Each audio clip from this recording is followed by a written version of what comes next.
رب اجعلني مقيم الصلاة ومن ذريتي ربنا وتقبل دعاء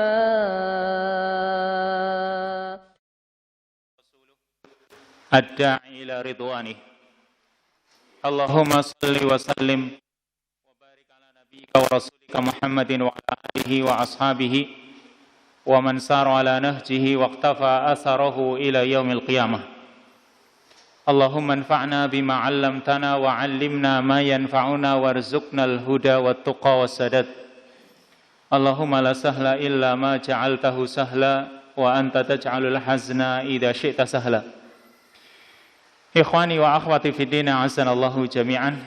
Ikhwan dan akhwat, bapak-bapak, ibu-ibu, hadirin sekalian yang semoga senantiasa dirahmati oleh Allah.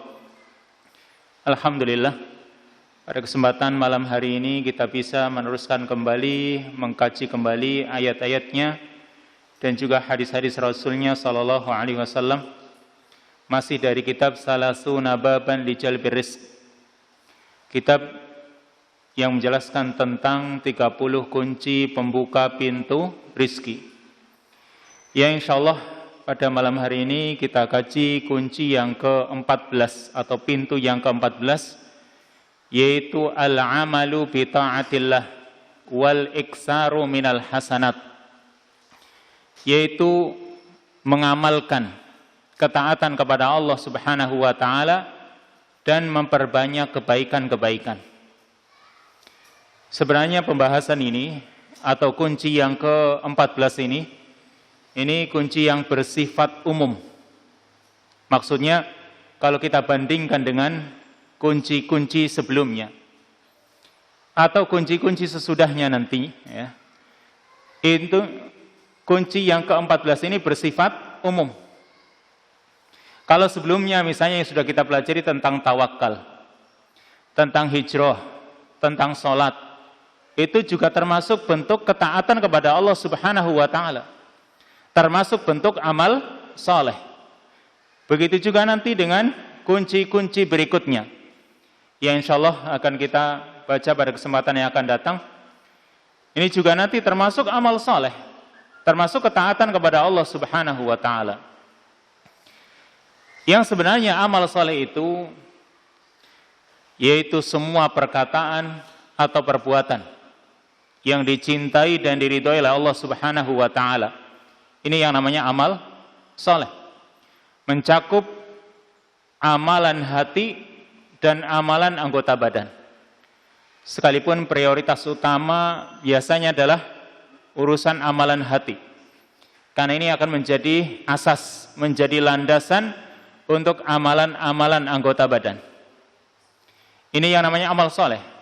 Mencakup al-aqwal wal af'al, ucapan dan juga perbuatan, baik yang nampak atau yang tidak nampak, sebagaimana definisi Syekhul Islam Ibnu Taimiyah tentang al-ibadah, yaitu ismun jami'un li kulli ma yuhibbuhullah wa yardahu minal aqwali wal af'al adh-dhahirah wal batinah. Nama yang mencakup apa saja yang dicintai oleh Allah dan diridhoi olehnya, baik berupa perkataan atau perbuatan, baik yang nampak atau yang tidak nampak. Itu yang namanya ibadah atau ketaatan kepada Allah Subhanahu wa taala. Dan bahkan yang namanya amal soleh atau ketaatan kepada Allah itu mencakup apa yang dilakukan oleh manusia ketika masih hidup, dan juga amal soleh yang akan didapatkan oleh manusia setelah meninggalnya. Ada amalan yang bisa dilakukan oleh manusia walaupun manusia itu sudah meninggal dunia, sebagaimana yang dikatakan oleh Nabi sallallahu alaihi wasallam, "Idza mata ibnu Adam inqata 'amaluhu illa min salasin, shadaqatin jariyatin aw 'ilmin yuntafa'u bihi aw waladin salihin yad'u lah." Ini 3 amalan yang ketika manusia sudah meninggal dunia dia masih tetap bisa mendapatkan pahala dari amalan tersebut, yaitu ilmu yang bermanfaat atau sedekah jariyah yang pertama. Yang kedua ilmu yang bermanfaat. Yang ketiga anak saleh yang mendoakan kebaikan untuknya. Ini yang namanya amal saleh. Lalu sebelum kita bahas tentang buah dari ketaatan kepada Allah atau buah dari amal saleh, yang salah satunya adalah menjadi salah satu kunci pembuka pintu rizki, maka kita sedikit mengkaji tentang syarat-syarat dari amal saleh, walaupun ini permasalahan ini sudah terbiasa kita bahas. Ada yang menjelaskan amal saleh itu syaratnya 2, yaitu ikhlas dan ittiba. Tapi ada yang menambahkan, dan ini sebenarnya perkara yang pokok, yaitu syarat yang pertama yaitu Islam. Karena yang namanya Islam itu ra'su al-amr, yaitu pokok perkara itu Islam, termasuk untuk urusan amal saleh.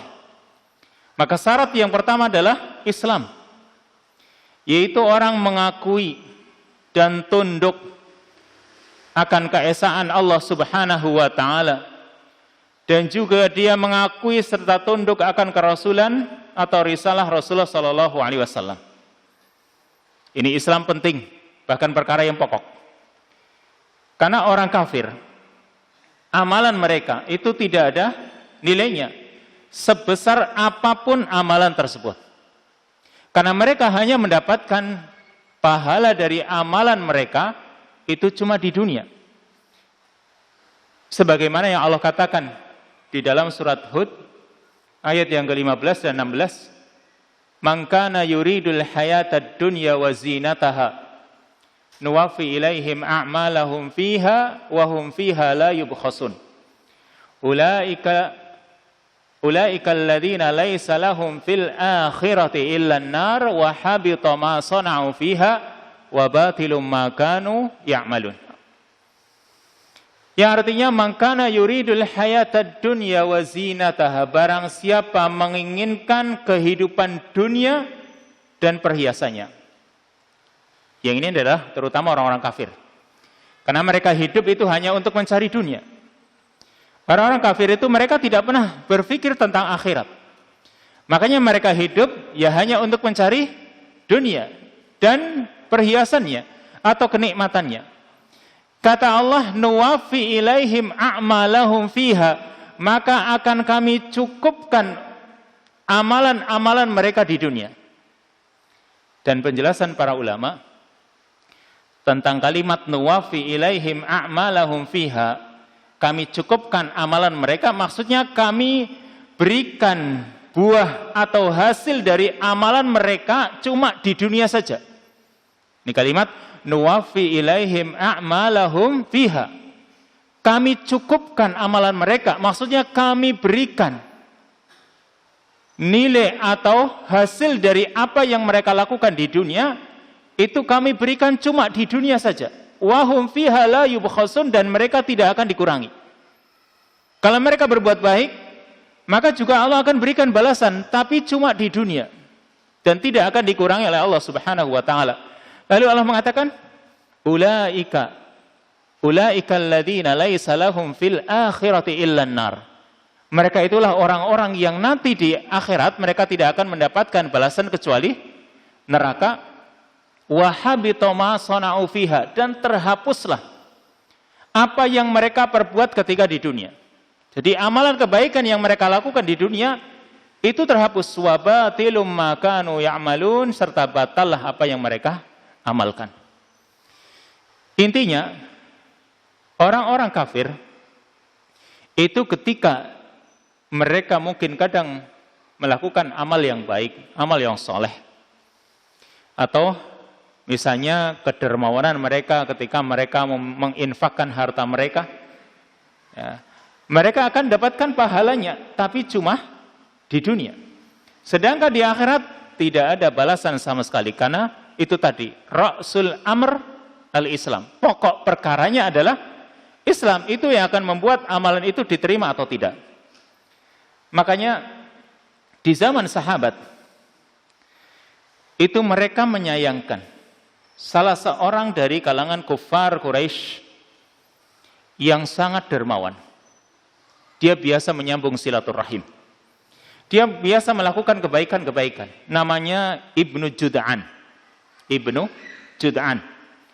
Ini luar biasa kedermawanannya. Ya, sampai diakui oleh para sahabat. Jarang di antara para sahabat yang memiliki sifat seperti Ibnu Jud'an ini. Ya mungkin ada beberapa sahabat yang memang ya punya akhlak yang begitu mulia seperti Ibnu Jud'an. Maka mereka menanyakan kepada Rasul sallallahu alaihi wasallam tentang orang ini. Apa kata Nabi sallallahu alaihi wasallam tentang Ibnu Jud'an ini? Orang yang begitu luar biasa di dalam berinfak, di dalam menyambung silaturahim dan juga amal-amal kebaikan yang lain. Tapi karena dia bukan muslim, kata Nabi sallallahu alaihi wasallam, la yanfa'uhu innahu lam yakul yauman rabbih firli khati'ati yaumaddin. Amalan yang dia lakukan tersebut itu tidak bermanfaat. Kenapa?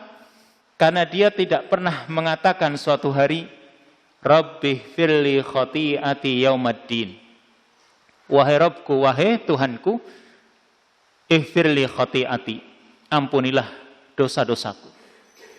Yaumaddin, di hari pembalasan nanti. Orang yang mengatakan kalimat ini, Rabbih firli khati'ati yaumaddin, wahai Rabbku, ampunilah dosa-dosaku nanti di hari kiamat. Orang ini berarti dia, ya kalau orang mengucapkannya, dia percaya akan adanya hari kiamat. Dan itulah orang yang mukmin.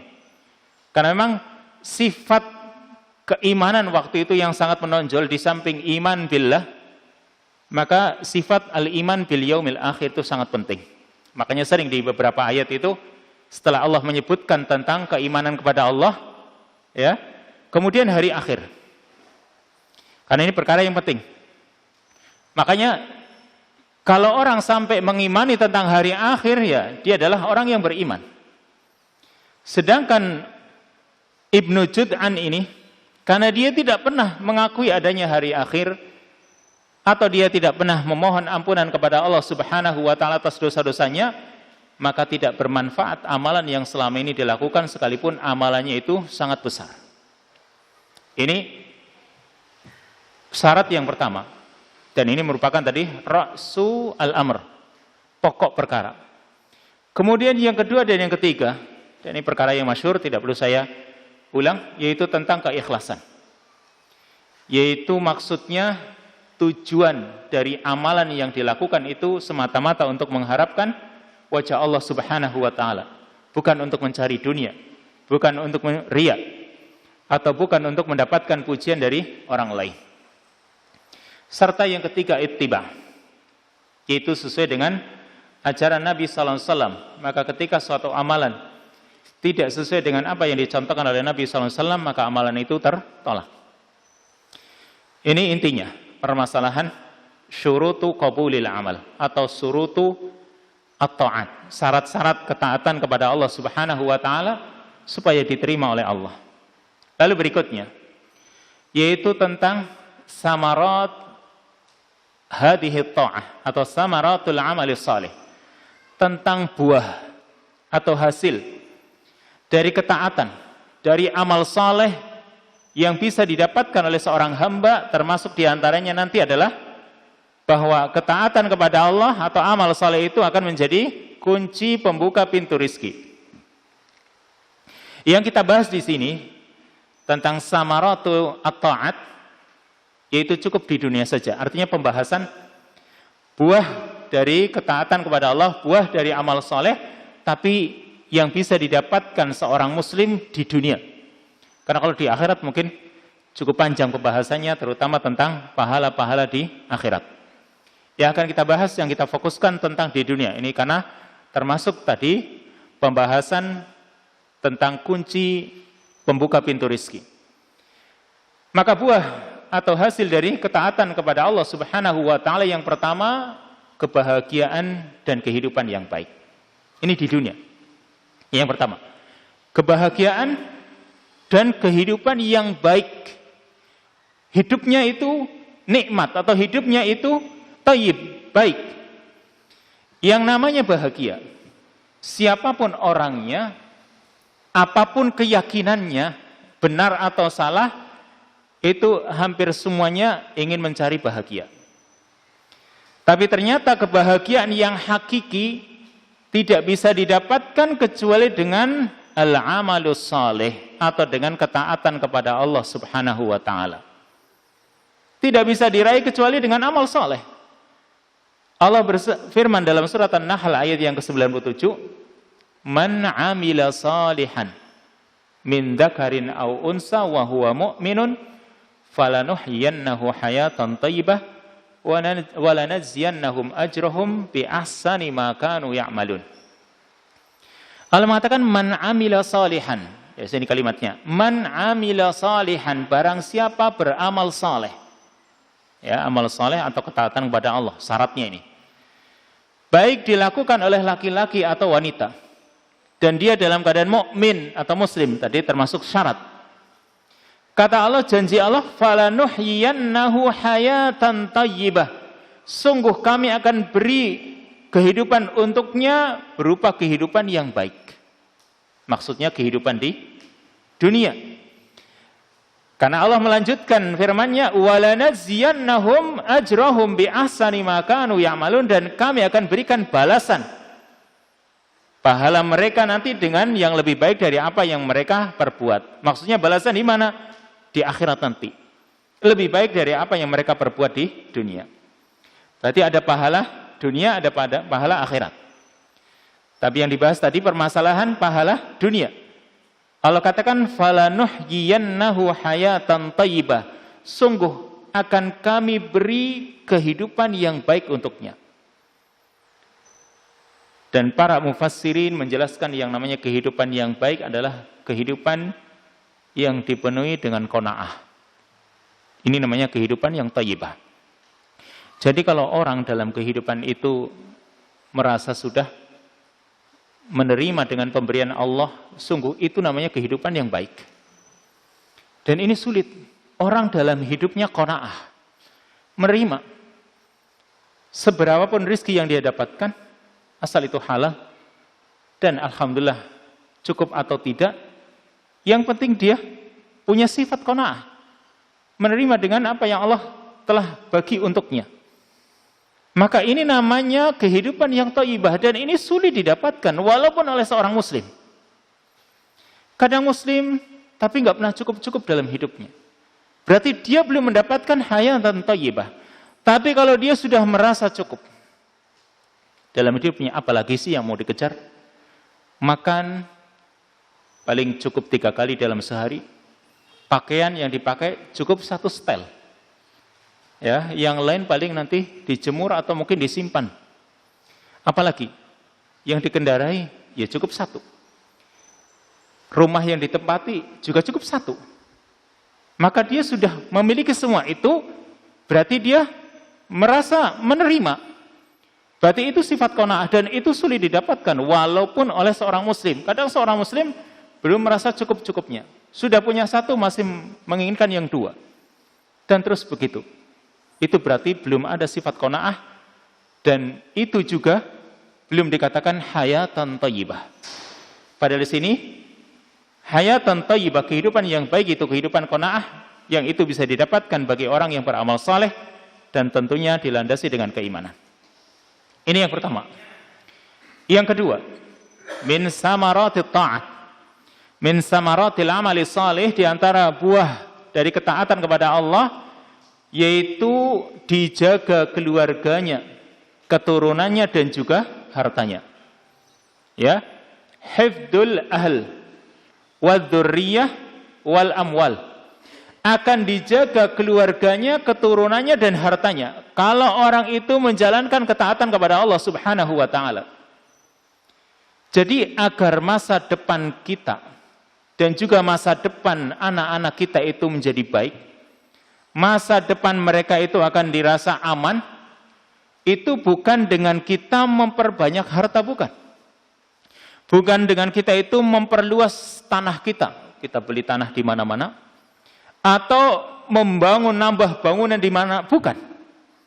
Tapi kalau kita ingin agar masa depan kita itu baik, dan juga masa depan untuk anak-anak kita itu juga cerah, baik, caranya dengan kita menjalankan ketaatan kepada Allah. Perbanyak amal saleh, yaitu ketaatan kepada Allah Subhanahu wa taala yang menguasai langit dan bumi. Ketakwaan kepadanya yang itu akan membuahkan dijaganya harta kita, dijaganya diri kita, keturunan kita, keluarga kita. Perhatikan dalam surat An-Nisa ayat yang ke-9. Allah Subhanahu wa taala berfirman, "Wal yakhshal ladzina law taraku min khalfihim dzurriyyatan ti'afan khafu 'alaihim."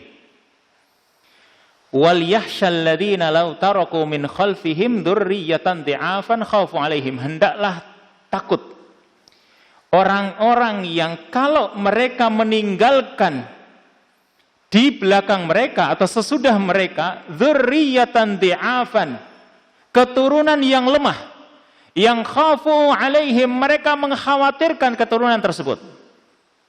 Dan ini semua orang merasakan. Yang punya keturunan kan khawatir nanti masa depan anaknya itu masih gelap. Atau nanti mereka itu misalnya jadi orang miskin. Siapapun orang tua khawatir. Dan kekhawatiran ini wajar. Takut yang wajar. Akan tapi solusinya tadi bukan kita nabung yang banyak sebanyak-banyaknya, bukan. Kita membeli tanah nanti bisa jadi warisan untuk mereka, juga bukan. Kita buat rumah yang banyak, ya. Nanti anak kita kalau nggak bisa kerja, cukup mereka itu dari hasil kontrakan selesai. Maka bukan itu solusinya. Lihat, Allah memberikan solusi. Setelah Allah mengatakan wal yakhshal ladzina law taraku min khalfihim dzurriyyatan di'afan khafu 'alaihim, Allah katakan sebagai solusi, falyattaqullaha wal yaqulu qaulan sadida. Ini solusinya. Falyattaqullah, hendaklah mereka bertakwa kepada Allah. Ini, hendaklah mereka bertakwa kepada Allah, jalankan ketaatan kepada Allah, beramallah amal saleh, wal yaqulu qaulan sadida, dan hendaklah mereka mengucapkan ucapan yang benar. Ini solusi kalau orang itu nanti khawatir masa depan anaknya nggak cerah. Berarti dari orang tuanya. Semoga kalau kita itu memperbanyak amal saleh, ketaatan kepada Allah, keluarga kita dijaga oleh Allah, keturunan kita juga demikian, dan masa depan mereka insya Allah juga akan dijaga, serta harta kita juga semoga akan dijaga oleh Allah. Salah satu buktinya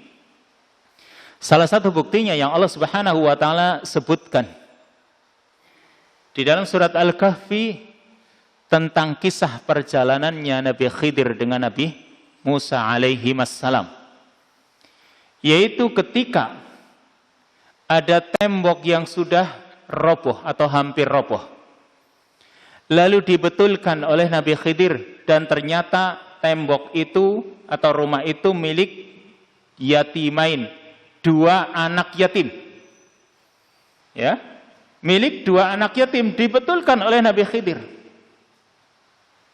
Lalu setelah Nabi Musa protes dan dijelaskan hikmahnya atau dijelaskan oleh Nabi Khidir alaihi salam, kenapa dia membetulkannya, kenapa dia meluruskannya, maka Nabi Khidir mengatakan wa kana abuhuma salihah fa arada rabbuka ay yablugha ashuddahuma wa yastakhrija kanzahuma rahmatan mir rabbik. Dia betulkan, dia luruskan karena bapak dari, ayah dari kedua anak yatim tersebut adalah orang yang soleh. Dia di sini, ya, dijaga hartanya, dijaga harta orang yang soleh tersebut, dan itu nanti akan menjadi milik dari kedua anaknya yang yatim. Dahulu ayah dari kedua anak tersebut orang yang soleh. Fa arada rabbuka ay yablugha ashuddahuma, dan Tuhanmu ingin agar keduanya bisa mencapai usia dewasa dan bisa mengeluarkan kanzahuma, harta simpanan yang ada di dalam rumah tersebut, rahmatan mir rabbik, sebagai rahmat dari Tuhanmu. Maka mereka bisa mendapatkannya. Harta itu ternyata tidak hilang. Harta itu ternyata masih bisa diambil lagi. Dan ternyata dua anak yatim tersebut juga masih bisa hidup. Kenapa? Karena ayah dari keduanya orang yang saleh. Berarti seperti itu pula kita. Kalau kita perbanyak ketaatan kepada Allah, kita jalankan amal saleh, semoga harta kita juga dijaga, keluarga kita juga dijaga, dan keturunan kita dijaga oleh Allah Subhanahu wa ta'ala, dan ini contohnya. Lalu, yang ketiga, di antara samaratit ta'ah awil amali salih, di antara buah dari ketaatan kepada Allah dan amal yang saleh, yaitu dilapangkan dari berbagai kesulitan, kesusahan dan kesedihan. Ya, dilapangkan oleh Allah Subhanahu wa ta'ala dari berbagai kesulitan, kesedihan dan kesusahan yang dijalani oleh manusia. Di dalam surat Al-Anbiya, Allah Subhanahu wa ta'ala menjelaskan tentang para nabi, para rasul yang mereka benar-benar mengalami kesulitan di dalam berdakwah khususnya, atau di dalam menyampaikan wahyunya Allah Subhanahu wa ta'ala kepada umatnya. Mereka susah, mereka sedih. Lalu Allah Subhanahu wa ta'ala melapangkan kesulitan mereka karena mereka memiliki sifat-sifat yang terpuji, yaitu diantaranya mereka senantiasa menjalankan ketaatan kepada Allah Subhanahu wa ta'ala. Dalam surat Al-Anbiya ayat yang ke-90, Allah mengatakan, innahum kanu yusari'una fil khairat wa yad'unana raghaba wa rahaba wa kanu lana khashi'in. Innahum kanu yusari'una fil khairat, sesungguhnya mereka dahulu, yaitu para nabi dan para rasul itu, yusari'una fil khairat, berlomba-lomba dalam kebaikan. Berarti mereka berusaha menjalankan ketaatan kepada Allah Subhanahu wa ta'ala. Wa yad'unana rahaban wa rahaban, dan mereka juga berdoa memohon kepada kami dalam keadaan rahaban, berharap, dan juga ada rasa takut. Wa kanu lana khashi'in, dan mereka adalah orang-orang yang khusyuk kepada kami.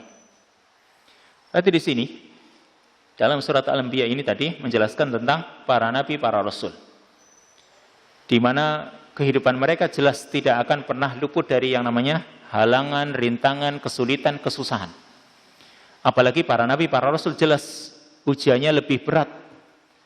Ya. Karena sebagaimana yang dikatakan oleh Nabi SAW, bahwa orang yang paling berat ujiannya adalah para nabi dan para rasul. Tapi mereka karena yusari'una fil khairat ini, berlomba-lomba melakukan kebaikan, berlomba-lomba untuk memperbanyak hasanat, ya, perbuatan-perbuatan yang baik, maka Allah Subhanahu wa ta'ala pun melapangkan kesulitan mereka, menjadikan kesempitan yang mereka hadapi menjadi lapang. Atau contoh yang lain, yaitu 3 orang yang masuk ke dalam gua. Ketika mereka masuk bermalam, ternyata guanya tertutup. Lalu mereka masing-masing jelas tidak ada yang bisa menyelamatkan diri mereka kecuali apa? Bertawassul kepada Allah Subhanahu wa ta'ala. Apa yang dijadikan tawassul oleh mereka? Amal soleh. Kan 3 orang tersebut, ya, mereka semuanya mengemukakan amal soleh mereka kepada Allah Subhanahu wa ta'ala dan memohon agar dilapangkan kesulitan mereka, agar digeser itu batu, ya, yang telah menutup mulut gua mereka. Jadi mereka kemukakan amal soleh. Ini menunjukkan bahwasanya amal soleh itu akan melapangkan kesulitan, menghilangkan kesulitan yang dihadapi oleh seorang muslim. Kemudian berikutnya yang keempat, dan ini yang menjadi pembahasan dalam kitab Salasuna Baban li Jalbir Rizq, yaitu menjadi kunci pembuka pintu rizki. Walaupun mu'alif di sini menjelaskannya secara umum, tidak langsung menjelaskan bahwasannya amal soleh itu menjadi kunci pembuka pintu rizki, tidak. Tetapi beliau istimbat dari salah satu hadis ini, yaitu hadis yang diriwayatkan oleh Imam Muslim dari sahabat Anas, an Anasin radhiyallahu anhu, anna Rasulullah sallallahu alaihi wasallam qala, innallaha la yadlimu mu'minan hasanatan yu'ta biha fid dunya wa yujza biha fil akhirah, wa ammal kafir fayud'amu bihasanati ma amila biha lillahi fid dunya hatta idza afdha ilal akhirah lam takun lahu hasanatun yujza biha. Hadis dari sahabat Anas radhiyallahu anhu, dia menerangkan bahwa Rasulullah sallallahu alaihi wasallam bersabda, "Innallaha la yadlimu mu'minan hasanatan." Sesungguhnya Allah tidak akan mendolimi seorang mukmin dengan satu kebaikan sekalipun yang dia miliki. Kata Nabi, yu'ta biha fid dunya, maka dia akan diberi karena sebab satu kebaikan tersebut di dunia, wa yujza biha fil akhirah, dan akan diberi balasan karena sebab satu kebaikan itu fil akhirah. Berarti akan diberi pahala di dunia, ini seorang yang mukmin, serta akan diberi balasan nanti di akhirat. Walaupun ini tadi sudah kita singgung. Wa ammal kafir, adapun orang kafir, fayut'amu bihasanati ma amila biha lillahi fid dunya. Adapun orang kafir, maka dia akan diberi makan karena sebab kebaikan-kebaikan yang dia lakukan di dunia. Ya, karena sebab kebaikan yang dia lakukan di dunia, maka karena itu Allah memberi makan untuknya. Hatta idza afdha ilal akhirah, sehingga ketika dia sudah menuju negeri akhirat, lam takun lahu hasanatun yujza biha, maka dia tidak memiliki satu kebaikan pun yang bisa diberi balasannya. Ini orang kafir, jelas. Karena mereka sudah menghabiskan pahala itu di dunia. Sebagaimana disebutkan di banyak ayat. Maka dijelaskan di sini sisi istimbat, pengambilan dalil bahwa hadis ini menjelaskan bahwa ketaatan kepada Allah atau amal saleh itu merupakan salah satu kunci pembuka pintu rizki. Yaitu bahwa di hadis ini Nabi SAW, Allah itu tidak akan menyia-nyiakan pahala kebaikannya seorang mukmin walaupun cuma satu kebaikan. Dan Allah juga tidak akan mengurangi. Bahkan Allah akan memberikan kepada seorang mukmin tersebut karena sebab kebaikan yang dia lakukan apa? Ajron fid dunya. Balasan di dunia sebelum akhirat. Maka balasan di dunia kan banyak. Bisa dia dihindarkan dari musibah atau dari bencana. Bisa dilapangkan rizkinya. Makanya di sini ini sisi istimbatnya. Dilapangkan rizkinya, berarti salah satu kunci pembuka pintu rizki namanya. Serta balasan-balasan yang lain di dunia. Ini istimbatnya. Yu'ta biha fid dunya, orang mukmin itu akan diberi balasan karena sebab kebaikan yang dia lakukan berupa balasan di dunia. Dan salah satu kebaikan di dunia ya diberi rizki, berarti dilapangkan rizkinya. Makanya kebaikan ini salah satu kunci pembuka pintu rizki. Ini sisi istimbatnya di sini.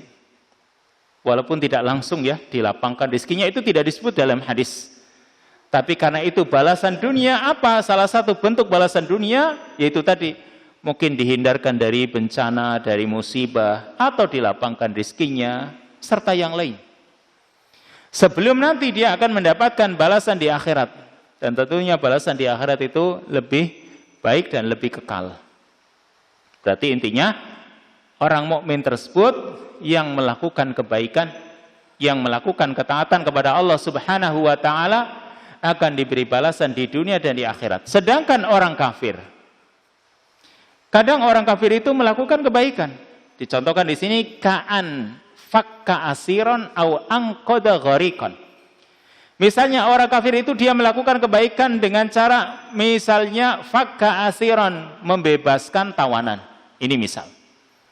Au angqada ghariqan, atau mungkin menolong orang yang tenggelam. Tapi kata Nabi SAW, fayut'amu bihasanati ma'amila fiha lillahi fid dunya. Dia cuma diberi makan dengan sebab kebaikan-kebaikan yang dia lakukan di dunia. Berarti balasannya cuma di dunia.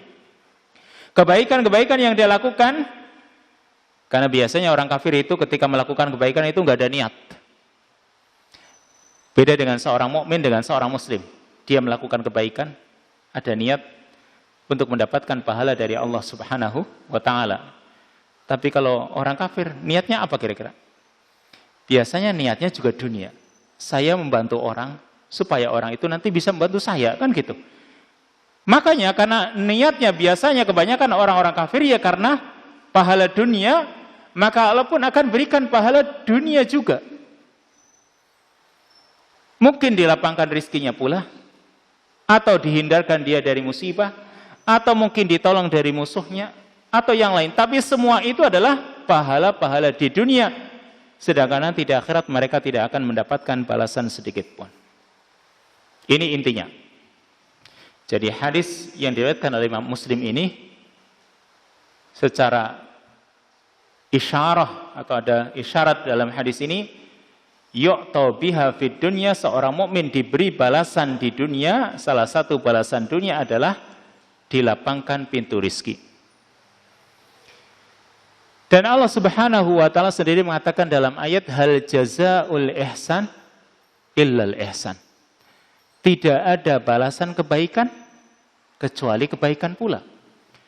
Berarti kalau seorang mukmin melakukan amal soleh, katakanlah menolong orang, maka insya Allah karena kebaikan juga akan dibalas dengan kebaikan, Allah juga akan menolongnya.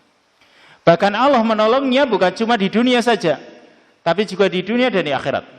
Tadi sudah saya sampaikan di khutbah Jumat. Satu hadis yang sahih. Nabi SAW mengatakan, ya, man naffasa an mu'minin kurbatan min kurabid dunya, naffasallahu anhu kurbatan min kurabi yaumil qiyamah. Barang siapa yang memberikan kelapangan, ya, kepada seorang mukmin satu kesulitan, nanti Allah akan berikan balasan untuknya ketika menghadapi kesulitan-kesulitan di akhirat. Lalu waman yassara an mu'sirin, barang siapa memberikan kemudahan kepada orang yang sedang dalam kesulitan. Berarti di sini membantu, menolong, dan ini bentuk amal soleh. Yassarallahu alaihi fid dunya wal akhirah. Allah akan memberikan kemudahan untuknya di dunia dan di akhirat. Ini hadisnya. Bunyinya Allah berikan kemudahan untuknya di dunia dan di akhirat. Berarti ini juga salah satu bentuk rizki kita dilapangkan karena dimudahkan urusan kita. Yang namanya rizki itu kan bukan cuma sekedar harta. Tapi dalam menjalani kehidupan di dunia ini, kita dimudahkan oleh Allah Subhanahu wa taala urusan-urusan kita. Ini kan salah satu bentuk rizki. Kenapa? Karena kita melakukan amal soleh, yaitu memudahkan urusan orang yang sedang dalam kesulitan. Misalnya orang itu karena berhutang dan dia dalam kondisi sulit, sebagaimana pembahasan yang sudah kita bahas. Ini hal jazaul ihsan illal ihsan. Tidak ada balasan kebaikan kecuali kebaikan pula. Ini samarat yang keempat, atau buah dari ketaatan kepada Allah yang keempat. Kita lanjutkan. Yang kelima, yaitu mahabbatullahi wal qurbi minhu. Wal qurbu minhu. Orang yang melakukan ketaatan kepada Allah akan mendapatkan kecintaan Allah dan kedekatan dengannya. Kita menjadi dekat dengan Allah Subhanahu wa taala. Ini kalau kita memperbanyak ketaatan atau kebaikan atau amal saleh. Dalam hadis qudsi, yang hadis ini insyaallah hadis yang masyhur, Allah Subhanahu wa taala berfirman, "Wa ma taqarraba ilayya 'abdi bi syai'in ahabba ilayya mimma aftaradtuhu 'alaihi wa la yazalu 'abdi yataqarrabu ilayya bin nawafil hatta uhibbahu fa idza ahbabtuhu kuntu sam'ahu alladhi yasma'u bihi wa basarahu alladhi yubsiru bihi wa yadahu alladhi yabtishu biha wa rijlahu alladhi yamshi biha. Idza sa'alani fa'u'tiyannahu wa idza ista'adani la'u'idannahu." Ini hadis qudsi. Allah Subhanahu wa taala mengatakan, tidaklah hambaku bertakarrub kepadaku, mendekatkan diri kepadaku dengan sesuatu yang lebih aku cintai dibanding kewajiban-kewajiban yang dijalani olehnya. Artinya perkara yang sangat dicintai oleh Allah Subhanahu wa taala ketika hamba itu mau mendekatkan diri kepada Allah, yaitu dengan menjalankan yang wajib-wajib dulu. Jangan sampai yang sunnah dijalankan, yang wajib ditinggalkan, jangan. Karena yang paling dicintai oleh Allah ketika hamba mau mendekatkan diri kepada Allah, ketika hamba mau beramal saleh, jalankan yang paling dicintai, yaitu perkara yang wajib. Lalu kalau perkara yang wajib sudah dia jalani, wa ma yazalu 'abdi yataqarrabu ilayya bin nawafil hatta uhibbahu. Tidaklah hambaku mendekatkan diri kepadaku dengan menjalankan perkara-perkara yang sunnah setelah wajibnya dijalankan, sampai dia pun akhirnya aku cintai, kata Allah. Karena yang wajib dia jalani, kemudian yang sunnah dia juga jalani. Sehingga aku mencintainya, kata Allah. Dan kalau aku sudah mencintainya, maka aku akan menjadi pendengarannya yang dengannya dia mendengar. Pendengarannya pun diberikan hidayah oleh Allah. Dia gunakan untuk ketaatan kepada Allah. Dijaga oleh Allah Subhanahu wa taala pendengarannya. Lalu penglihatannya juga seperti itu. Ya, sampai tangannya ketika bergerak, ketika meraba juga selalu dalam lindungan Allah. Kakinya ketika melangkah juga demikian. Walaupun bahasanya, aku menjadi kakinya yang dengannya dia melangkah. Aku menjadi pendengarannya yang dengannya dia mendengar. Tapi yang dimaksud adalah pendengarannya selalu dalam bimbingan Allah. Penglihatannya juga demikian, tangannya juga demikian, anggota tubuh yang lain termasuk kaki juga mendapatkan bimbingan dari Allah. Ini karena apa? Karena orang itu bertakarrub kepada Allah, yaitu senantiasa menjalankan ketaatan kepadanya, memperbanyak amal soleh kepadanya. Dicintai oleh Allah Subhanahu wa ta'ala. Dan kalau dicintai, insya Allah dia berarti dekat. Dan kalau meminta, pasti Allah akan kabulkan. Makanya Allah mengatakan, wa in sa'alani la'u'tiyannahu wa in ista'adani la'u'idannahu. Kalau dia meminta kepadaku, pasti akan aku berikan kepadanya. Dan kalau dia meminta perlindungan kepadaku, pasti aku lindungi dia. Karena cintanya Allah kepada dirinya, dan juga karena dekatnya dia dengan Allah. Yang terakhir dari samaratit ta'ah wal amali salih, buah dari ketaatan dan amal saleh, yaitu al-wuddu fi qulubil khalq. Kecintaan di dalam hati hamba atau hati manusia kepada orang tersebut.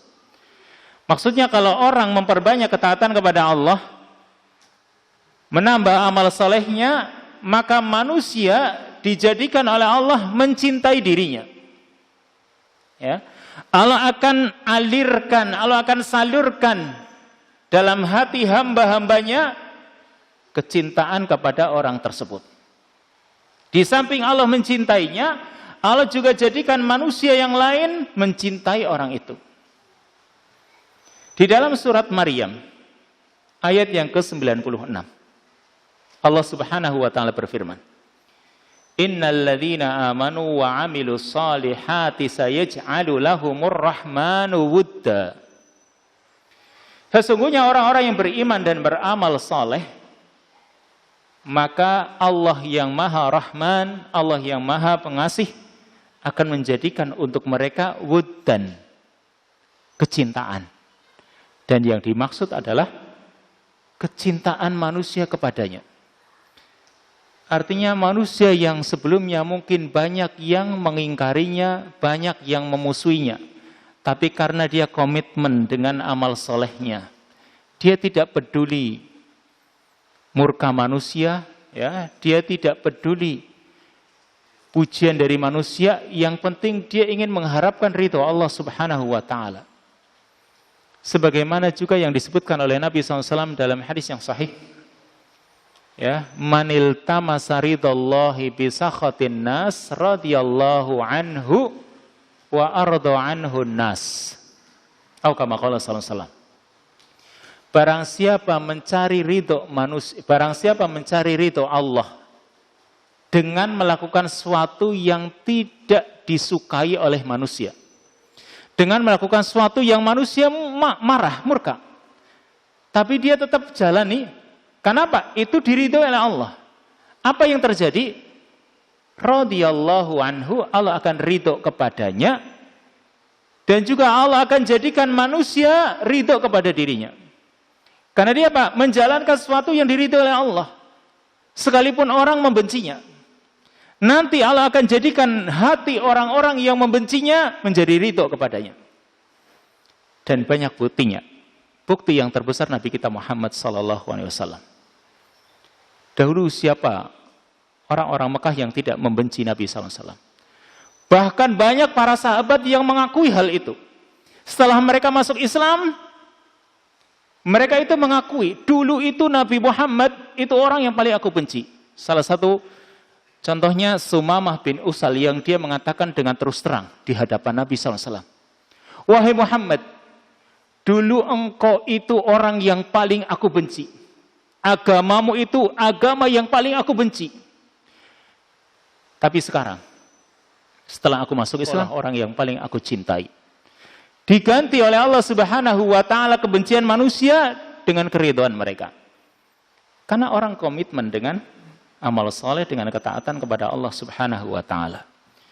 Sehingga ringkasnya di sini, dari samarati ta'ah di sini, Mu'alim membawakan kaulnya Ibnu Abbas.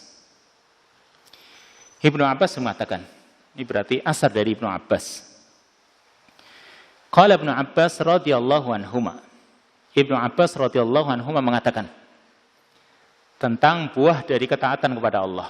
Beliau mengatakan innalil hasanati lanuran fil qalbi wa diya'an fil wajhi wa quwwatan fil badan wa sa'atan fil rizqi wa mahabbatan fi qulubil khalqi. Kata Ibnu Abbas, sesungguhnya kebaikan itu benar-benar akan menjadi nuran fil qalbi, menjadi cahaya dalam hati.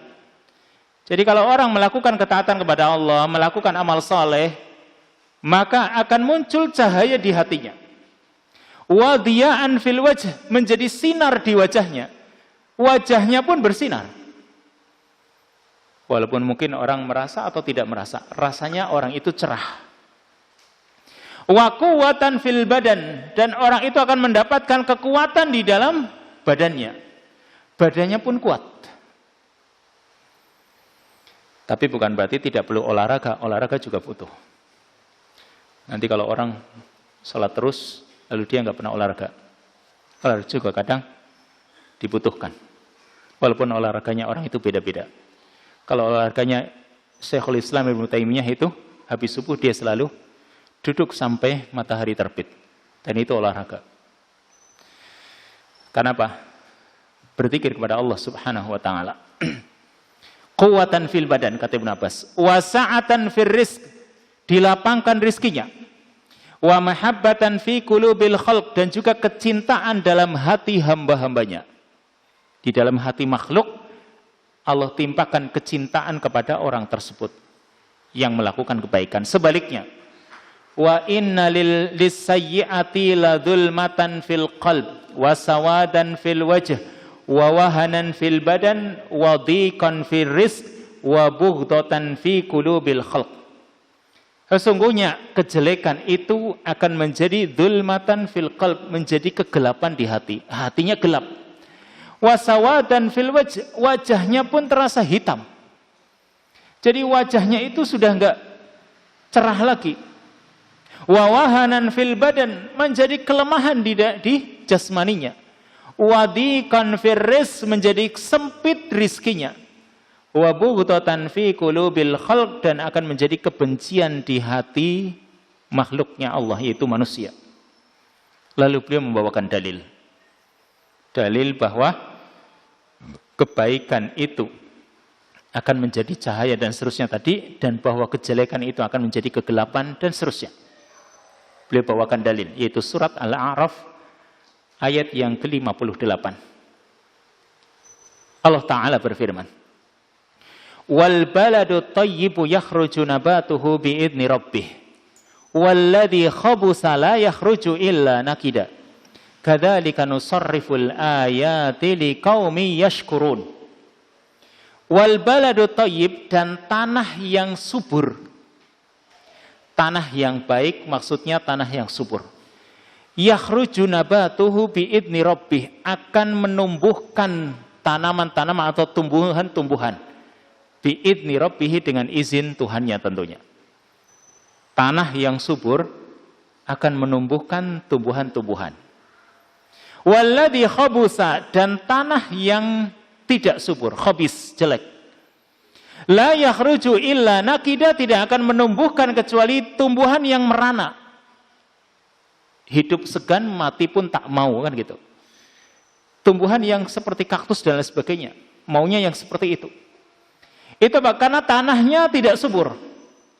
Lalu Allah mengatakan, kadzalika nusarriful ayati liqaumin yashkurun, demikianlah kami bolak-balikan ayat-ayat kami ini atau tanda-tanda kekuasaan kami bagi orang-orang yang bersyukur. Istimbat dari ayat ini, Ibnu Abbas menjelaskan tentang hati manusia atau tentang orang yang mukmin dengan orang yang kafir. Orang mukmin digambarkan seperti tanah yang subur. Kenapa? Penuh dengan ketaatan kepada Allah dan amal saleh, akan menumbuhkan tumbuhan-tumbuhan yang bermanfaat.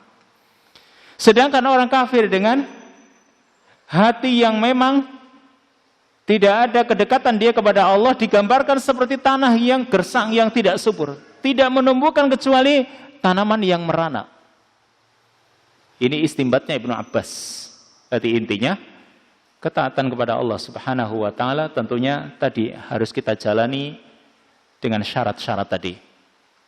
Islam kita harus kita jaga, kemudian keikhlasan dan ittiba kepada Rasul sallallahu alaihi wasallam ini juga harus kita jaga supaya kebaikan-kebaikan yang kita lakukan diterima oleh Allah Subhanahu wa Ta'ala dan membuahkan hasil yang banyak dan bermanfaat untuk kita. Wallahu ta'ala a'lam bishawab. Sampai di sini. Ini kunci pembuka pintu rizki yang ke-14 dan yang ke-15, yaitu tentang silaturahim. Makanya tadi sudah saya singgung, silaturahim ini juga bentuk ketaatan. Sebagaimana kunci-kunci sebelumnya. Makanya yang ke-14 ini tadi kunci yang bersifat umum. Mencakup perkara yang sudah dijelaskan dan juga perkara yang belum dijelaskan. Dan silaturahim ini juga termasuk bentuk ketaatan, tapi secara khusus kita akan bahas pada pertemuan yang akan datang. Biidznillah ta'ala. Wassallallahu wasallam ala nabiyina Muhammad wa ala alihi wa sahbihi ajma'in. Subhanakallahumma wa bihamdika asyhadu an la ilaha illa anta astaghfiruka wa atubu ilaik. Wassalamualaikum warahmatullahi wabarakatuh.